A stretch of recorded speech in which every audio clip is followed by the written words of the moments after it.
അപ്പോൾ ഇതേ രണ്ടാളോട് ഒരു സ്ഥലം വരെ പോവാന്ന് പറഞ്ഞപ്പോൾ ഇതേ കയറിയിരിക്കുന്നത് കണ്ടില്ലേ. ഇപ്പോൾ എവിടെ പോകണമെന്ന് പറഞ്ഞാലും ആദ്യം കയറിയിരിക്കുന്നത് ഇതിലാണ് കേട്ടോ. അപ്പോൾ ഇത് എവിടെ നിന്ന് വാങ്ങി എങ്ങനെ വാങ്ങി എന്നുള്ളതെല്ലാം ഞാൻ കഴിഞ്ഞ ദിവസം വീഡിയോയിൽ ഇട്ടിട്ടുണ്ടായിരുന്നു. നമ്മളിപ്പോൾ എങ്ങോട്ടാണ് പോകുന്നതെന്ന് വെച്ചാൽ വീടിനടുത്തുള്ളൊരു മോസ്ക് ഉണ്ട്, അവിടെ ആണ്ട് നേർച്ചയും ചന്ദനക്കൂടും ഒക്കെ ആയിട്ട് അങ്ങോട്ടേക്കാണ് നമ്മൾ പോകുന്നത്. പോലീസുകാർക്ക് എന്താ ഈ വീട്ടിലെ കാര്യം എന്ന് പറഞ്ഞതുപോലെ ഇപ്പം എന്തിനാണ് നമ്മൾ അങ്ങോട്ടേക്ക് പോകുന്നതെന്നല്ലേ. അതായത് നമ്മൾ സാധാരണ മോസ്കിലെല്ലാം മുസ്ലിം മതത്തിലുള്ളവരാണ് വരുന്നത് കണ്ടിട്ടുള്ളത്. ഇവിടെയാണ് ഞാൻ ആദ്യമായിട്ട് മറ്റു വിശ്വാസികളും കൂടി വരുന്നതൊക്കെ കണ്ടിട്ടുള്ളത് കേട്ടോ. 3-4 വർഷം മുന്നെയാണ് കേട്ടോ ഇതിന് മുന്നേ പോയിട്ടുള്ളത്. അതിനുശേഷം പിന്നെ ഇന്നാണ് പോകുന്നത്. അപ്പം അന്നേ ഞാൻ കണ്ടിട്ടുണ്ട് ഈ ഒരു വിശ്വാസികളല്ലാതെ വേറൊരു മതത്തിലുള്ള വിശ്വാസികളും കൂടി വരുന്നു കേട്ടോ. അപ്പം ഇപ്പം എന്തിനാണ് നമ്മൾ ജാതി മതമൊക്കെ പറയുന്നത് എന്നല്ലേ. ഇവിടെ അങ്ങനെയൊന്നും ഇല്ല എന്നുള്ളതാണ് അതിൻ്റെ ഒരു പ്രത്യേകത. രാവിലെ നമുക്കിവിടെ സൂചി കുത്താനുള്ള ഇടം പോലും ഉണ്ടായിരുന്നില്ല കേട്ടോ. ഇപ്പോഴേ തിരക്കൊഴിഞ്ഞ സമയം നോക്കിയാണ് നമ്മൾ വന്നിരിക്കുന്നത്. കുറച്ച് ദിവസം അതിൻ്റെ സൗണ്ടൊക്കെ പോയിട്ട് ഇപ്പോഴാണ് എനിക്ക് വീണ്ടും തിരിച്ച് കിട്ടിയത്. രാവിലെ വന്ന ആളുകളെല്ലാം തിരിച്ച് റെസ്റ്റ് എടുക്കാനൊക്കെ ആയിട്ട് വീട്ടിലേക്ക് പോയിരിക്കുകയാണ്. കുറച്ച് നേരം കഴിയുമ്പോൾ വീണ്ടും അവർ വരും. അതിനിടയിലുള്ള സമയം നോക്കിയാണ് നമ്മൾ വന്നിരിക്കുന്നത്. കാരണം ഇതിലുള്ളപ്പോഴേക്കും നമുക്ക് തിരക്കിൻ്റെ ഇടയിലേക്ക് പോലിച്ചിട്ട് റിസ്ക് ഉള്ള കാര്യമാണ്. അപ്പം അത് എത്തിയപ്പോൾ തന്നെയുള്ള ബഹളമാണ് കേൾക്കുന്നത്. ബലൂൺ വേണം, പാവ വേണം. മിൻഹ പറഞ്ഞു കൊടുക്കുന്നത് കാശ് കിട്ടിയിട്ട് വാങ്ങാമെന്നാണ് കേട്ടോ. പോകുമ്പോഴല്ലെങ്കിൽ പിന്നീട് എപ്പോഴെങ്കിലും വാങ്ങാമെന്നായിരിക്കും അവൾ പറഞ്ഞു കൊടുക്കുന്നത്.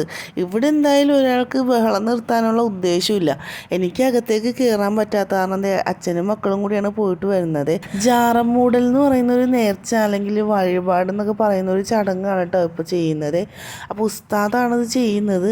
അപ്പോൾ രണ്ടാളെ നന്നായിട്ട് ചെയ്യുന്നുണ്ട്. കുട്ടികളാണെങ്കിൽ അതിൻ്റെ അനുസരിച്ചാണ് ആൾ ചെയ്തത്. പണ്ട് അവിടെ ജീവിച്ചിരുന്ന ഒരാൾ, അതായത് വലിയുള്ളാഹി കാർന്നൂരുപ്പാപ്പ എന്നാണ് പറയുന്നത്. ആൾ മരിച്ചതിന് ശേഷം ആളുടെ ശരീരം സൂക്ഷിച്ചിരുന്ന ആ ഏരിയ കുറച്ച് നാൾ കഴിഞ്ഞപ്പോഴേക്കും എന്തൊക്കെയോ ശക്തികളൊക്കെ കണ്ടു തുടങ്ങുകയും പിന്നീട് അവിടെ ഒരു വിശ്വാസവും ഉണ്ടായി വരികയായിരുന്നു കേട്ടോ. നമുക്കിഷ്ടപ്പെട്ട വിലപിടിപ്പുള്ള വസ്തുക്കളോ അല്ലെങ്കിൽ പ്രിയപ്പെട്ട വസ്തുക്കളോ ഇല്ലെങ്കിൽ വളർത്തു മൃഗങ്ങളോ നഷ്ടമായാൽ അത് തിരിച്ചു കിട്ടാൻ വേണ്ടിയിട്ട് നമ്മളിവിടെ വന്ന് നേർച്ചയിടുകയും വഴിപാടുകളൊക്കെ നടത്തുകയും ചെയ്യുമ്പോഴേക്കും അത് വീണ്ടും നമ്മളുടെ കയ്യിലേക്ക് തന്നെ തിരിച്ചെത്തും എന്നാണ് ഇവിടെ വരുന്ന വിശ്വാസികളുടെ ഒരു വിശ്വാസം. നമ്മളപ്പോൾ കുറച്ച് നാളായിട്ട് ഇങ്ങനെ ഇവിടെ കൂടി പോകുമ്പോൾ പറയുന്നുണ്ട്, ഇവിടെ ഇങ്ങനെ ചന്ദനക്കൂടൊക്കെ വരുമ്പോഴേക്കും നമുക്കും വന്ന് ജാറമൂടാന്നൊക്കെ പറഞ്ഞിട്ടുണ്ടായിരുന്നു. അപ്പോൾ അതിൻ്റെ പേരിലാണ് നമ്മളിപ്പോൾ വന്ന് അത് ചെയ്തത്. അപ്പോൾ നമുക്ക് നേർച്ചയൊക്കെ തരികയാണ് കേട്ടോ. പഴമുണ്ട്, പിന്നെ ആ ഒരു പാക്കറ്റിൻ്റെ അകത്ത് നേർച്ചയാണ് നമുക്കുള്ളത്. അപ്പോൾ അവർക്ക് കുഞ്ഞിപ്പഴം എന്താണെന്നൊക്കെ പറഞ്ഞ് അതൊക്കെ കൊടുക്കുകയാണ് കേട്ടോ. ഒരാൾ പഴം കിട്ടിയ ഉടനെ തന്നെ എൻ്റെ അടുത്തേക്ക് ഓടി വന്നു. എനിക്ക് അകത്തേക്ക് കയറാൻ പറ്റാൻ കാരണം ഞാൻ സൈഡിലായിട്ട് അവിടെ നിൽക്കുകയാണ്. അപ്പോൾ അടുത്തായിട്ട് നേർച്ചയിടലാണ്. അപ്പോൾ ആണി അടിച്ച് കയറ്റുന്നത് പോലെയാണ് അതിൻ്റെ ഉള്ളിലേക്ക് മിൻഹ അടിച്ച് കയറ്റുന്നത്. ഒരാൾക്ക് കൊടുത്തപ്പോഴേക്കും അത് കയറാത്തത് കാരണം അത് പിന്നെ നിവർത്തിയിട്ടാണ് അതിൻ്റെ ഉള്ളിലേക്ക് ഇടാൻ നോക്കുന്നത്. പിന്നെ നമ്മൾ പതുക്കെ നേർച്ചയൊക്കെ ഇട്ട് നമ്മൾ തറവാട്ടിലേക്ക് പോകുന്നിരുന്നു. തറവാട്ടിൽ നമുക്ക് വിളക്കിടാനും ഉണ്ടായിരുന്നത് കാരണം പള്ളിയിൽ നിന്ന് നേരെ തറവാട്ടിലേക്കാണ് പോകുന്നത്. അപ്പോൾ ഈ സ്ഥലത്തെല്ലാം ഇപ്പോൾ തിരക്കെല്ലാം ഒഴിഞ്ഞു കിടക്കുകയാണ് കേട്ടോ. എല്ലാവരും വീട്ടിലേക്ക് പോയിരിക്കുകയാണ്. തിരിച്ച് വന്നിട്ട് ദഫുമുട്ടൊക്കെ കാണാനായിട്ട് പോയിരിക്കുകയാണ്. ഇപ്പം അതുകൊണ്ടാണ് തിരക്കൊന്നും ഇല്ലാത്തത്. രാവിലെ നമ്മൾ നല്ല തിരക്കായിരുന്നു, ഇങ്ങോട്ടേക്ക് വരാനേ പറ്റില്ല.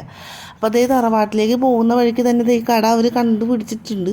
അപ്പോൾ അവിടെ നിന്ന് വന്ന് എന്ത് വേണമെന്ന് ചോദിച്ചപ്പോഴേക്കും ലൗലോലിക്ക മതി എന്ന് പറഞ്ഞിട്ട് നമ്മളതൊരു പാക്കറ്റ് വാങ്ങിച്ചിട്ടുണ്ട്. വേറൊന്നും വാങ്ങിച്ചില്ല, കാരണം തിരിച്ചിനി ഇങ്ങോട്ട് തന്നെ വരാനുള്ളതുകൊണ്ട്. അപ്പോൾ നമ്മൾ വീട്ടിൽ വന്നിട്ടാണ് നമ്മുടെ നേർച്ചപ്പൊതിയൊക്കെ തുറന്ന് നോക്കുന്നത്.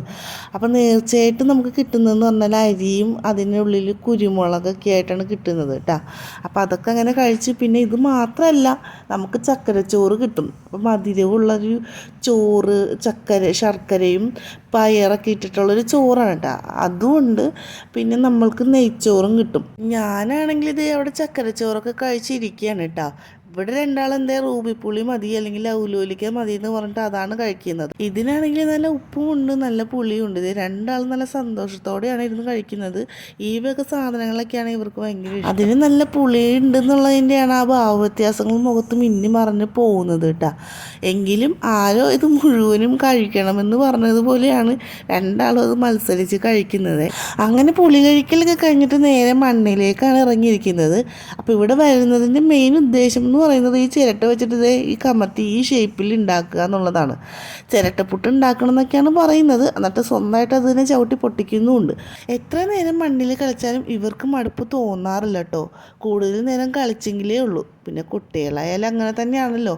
കുട്ടികളെന്ന് പറഞ്ഞാൽ നമുക്ക് മണ്ണിൽ കളിക്കലാണല്ലോ ആദ്യം ഓർമ്മ വരുന്നത് തന്നെ. സ്വന്തമായിട്ട് ഉണ്ടാക്കിയത് ചവിട്ടി പൊട്ടിക്കലാണ് ഇപ്പോൾ മിൻഹയുടെ മെയിൻ ഹോബി. കാരണം മേറിൽ വന്ന് ചവിട്ടി പൊട്ടിക്കുന്നതിന് മുന്നേ തന്നെ ഞാനത് പൊട്ടിക്കും എന്ന് പറഞ്ഞിട്ടാണ് അവളത് ഉണ്ടാക്കുന്നത് തന്നെ. നമ്മൾ ഈ ചിരട്ടപ്പുട്ടൊക്കെ ഉണ്ടാക്കി കഴിയുമ്പോഴേക്കും അതിൻ്റെ താഴെ മുകളിലായിട്ട് ഈ തേങ്ങ ചിരകിയതൊക്കെ ഇടൂലേ, അതേപോലെയാണ് രണ്ടാളും അതിൻ്റെ മുകളിലേക്ക് ആ ഉണക്കമണ്ണിന് ഇടുന്നത് കേട്ടോ. എന്നിട്ട് സ്വന്തമായിട്ട് ഇതേ വീണ്ടും അതിനെ ചവിട്ടി പൊട്ടിക്കുന്നതിന് മേറിൽ വരുന്ന അറ്റാക്ക് ചെയ്യുന്നതിന് മുന്നേ തന്നെ മിൻഹയുടെ അറ്റാക്കാണത്. ഞങ്ങൾ വന്നിട്ടുണ്ടെന്നുള്ളത് അറിഞ്ഞപ്പോൾ തന്നെ ഒരാൾ ഓടി വന്നിരിക്കുകയാണ് കേട്ടോ. അപ്പോൾ അവൻ്റെ ഗണ്ണൊക്കെ കൊടുത്തിട്ടുണ്ട്. അവൻ ബീച്ച് ഫെസ്റ്റിവലിന് വാങ്ങിയതൊക്കെയാണെന്നാണ് പറയുന്നത്. അപ്പോൾ എന്തായാലും നല്ല ഗണ്ണൊക്കെയാണ്. അപ്പോൾ അത് എങ്ങനെയാണ് ഓപ്പറേറ്റ് ചെയ്യേണ്ടതെന്നൊക്കെ പഠിപ്പിച്ച് കൊടുക്കുന്നുണ്ട് കേട്ടോ. മിൻഹ അപ്പോൾ കുറച്ച് നേരം കളിച്ച് കഴിഞ്ഞപ്പോൾ അതിൻ്റെ ബുള്ളറ്റ് ഇരിക്കുന്ന ഏരിയ ഒക്കെ എന്നെ കാണിച്ചു തരികയാണ് കേട്ടോ. അപ്പം ഞാൻ ചോദിച്ചു വാങ്ങുകയാണ് കേട്ടോ, മോനെ എനിക്കൊന്ന് തന്നെ ഞാൻ കാണിച്ചു തരാം, ഇതെങ്ങനെയാണ് പിടിക്കേണ്ടതെന്ന് കാണിച്ചു തരാം. അപ്പം അങ്ങനെ പിടിച്ചു കഴിഞ്ഞാൽ നമുക്ക് ട്രിഗർ ചെയ്യാനായിട്ട് പറ്റുമെന്ന് പറഞ്ഞിട്ട് അങ്ങനെയൊക്കെ ചോദിച്ചാലാണ് നമ്മളുടെ കയ്യിലേക്ക് ഈ വക സാധനങ്ങളൊക്കെ കിട്ടുള്ളൂ. അപ്പോൾ ഇച്ചിരി നേരമായി മിൻഹ അത് വെച്ച് കളിക്കുന്നത് മേറിൽ നോക്കിയിരിക്കുകയാണ്. അപ്പം മേറിലൊന്ന് കൊടുക്കാമെന്ന് വിചാരിച്ചിട്ടാണ് ഞാൻ അങ്ങനെ പറഞ്ഞത് വാങ്ങിച്ചത്. അപ്പോൾ അതിനിടയ്ക്ക് നമ്മുടെ ആദ്യ സീൻ വന്ന് ചേട്ടൻ്റെ കയ്യിൽ നിന്ന് മൊബൈൽ വാങ്ങിച്ചിട്ട് ഞാൻ എടുക്കാം ചേട്ടാ വീഡിയോ എന്ന് പറഞ്ഞിട്ട് ഇപ്പോൾ അവനാണ് വീഡിയോ എടുക്കുന്നത്. അങ്ങനെ നമ്മൾ കുറച്ച് നേരം കഴിഞ്ഞപ്പോഴേക്കും പള്ളിയിലേക്ക് തന്നെ തിരിച്ചു പോയി. അങ്ങനെ ഇവിടെ എത്തിയപ്പോഴേക്കും അറവനമുട്ടും ദഫുമുട്ടൊക്കെ തുടങ്ങിയിട്ടുണ്ടായിരുന്നു. ആളുകളെല്ലാം വീട്ടിൽ പോയിട്ട് ഇപ്പോൾ തിരിച്ച് വന്നിരിക്കുകയാണ് കേട്ടോ. എല്ലാവരും നല്ല സുന്ദരികളൊക്കെ ആയിട്ടാണ് വന്നിരിക്കുന്നത്. നല്ല കുട്ടികളും എല്ലാവരും ഉണ്ട് ഇവിടെ. അപ്പോൾ അങ്ങനെ പല നിറത്തിലുള്ള തട്ടനുകളൊക്കെ കാണുമ്പോൾ തന്നെ നല്ല ഭംഗിയാണ്.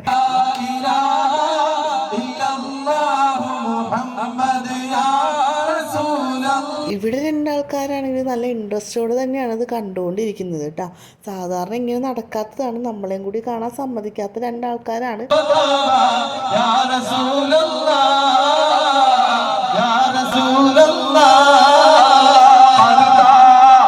അങ്ങനെ നിസ്കരിക്കാനുള്ള സമയമായപ്പോഴേക്കും കുറച്ച് നേരത്തേക്ക് പരിപാടിക്ക് ഗ്യാപ്പ് വന്നു. അപ്പോഴേക്കുമാണ് നമ്മൾ വീട്ടിലേക്ക് പോകാമെന്ന് വിചാരിച്ച് ഇറങ്ങിയത്. അപ്പോൾ ആളുകളൊക്കെ റോഡുകളിൽ നിറഞ്ഞു തുടങ്ങിയിട്ട് ആളുകളൊക്കെ ദേ ഇനിയും വന്നുകൊണ്ടിരിക്കുകയാണ്. ദഫുമുട്ടും ഉണ്ടായിരുന്നു, അറവനമുട്ടും ഉണ്ടായിരുന്നു. അപ്പോൾ ഇതിൻ്റെ ഡിഫറൻസ് എന്താണെന്ന് എനിക്കറിയില്ല, എങ്കിലും ഡ്രസ്സിലാണ് ഞാൻ ഡിഫറൻസ് കണ്ടത്. അങ്ങനെ നമ്മൾ ഇങ്ങോട്ടേക്ക് പോകുന്ന വഴിക്കൊക്കെ ദേ ആളുകളൊക്കെ വീണ്ടും വീണ്ടും വന്നുകൊണ്ടിരിക്കുകയാണ്. നമ്മൾ കുറച്ച് മുന്നേ കണ്ട ആ ഏരിയയിൽ ആരും ഉണ്ടായിരുന്നില്ല. നമ്മളങ്ങനെ വണ്ടിയിൽ പോകുന്നുണ്ടെങ്കിലും ആർക്കും ബുദ്ധിമുട്ടുണ്ടാക്കാത്ത രീതിയിലും അപകടങ്ങളൊക്കെ വരാത്ത രീതിയിലുമാണ് നമ്മൾ പതുക്കെ പോകുന്നത്. അപ്പോൾ പോകുന്ന വഴിയിൽ മുകളിലേക്ക് നോക്കി നല്ല ഭംഗിയുണ്ട് അത് കാണാനായിട്ട്. ഇപ്പം മെയിൻ കാര്യം എന്ന് പറഞ്ഞാൽ അവരുടെ പതാകയാണ്. അത് ഭയങ്കര ഭംഗിയുണ്ടായിരുന്നു കാണാനായിട്ട്. പക്ഷെ അതെനിക്ക് എടുക്കാൻ പറ്റിയില്ല. അങ്ങനെ വാഴപ്പള്ളി അമ്പലത്തിൻ്റെ വാതിക്കൽ എത്തിയിരിക്കുകയാണ്. അപ്പോൾ അമ്പലത്തിലേക്ക് നോക്കിയാൽ നിറച്ച് ദീപങ്ങളാണ്. അമ്പലം അങ്ങനെ ഭംഗിയായി കത്തി ജ്വലിച്ച് നിൽക്കുകയാണ് കേട്ടോ. നമ്മൾ നേരെ വീട്ടിലേക്കാണ് പോകുന്നത്. അപ്പോൾ അത്രയേ ഉള്ളൂ. ചാനൽ ഇഷ്ടമായി ലൈക്ക് ഷെയർ സബ്സ്ക്രൈബ് ഒക്കെ ചെയ്യാൻ മറക്കരുത്. സപ്പോർട്ടും ഉണ്ടാവണം. അപ്പോൾ ഓക്കെ, ബൈ.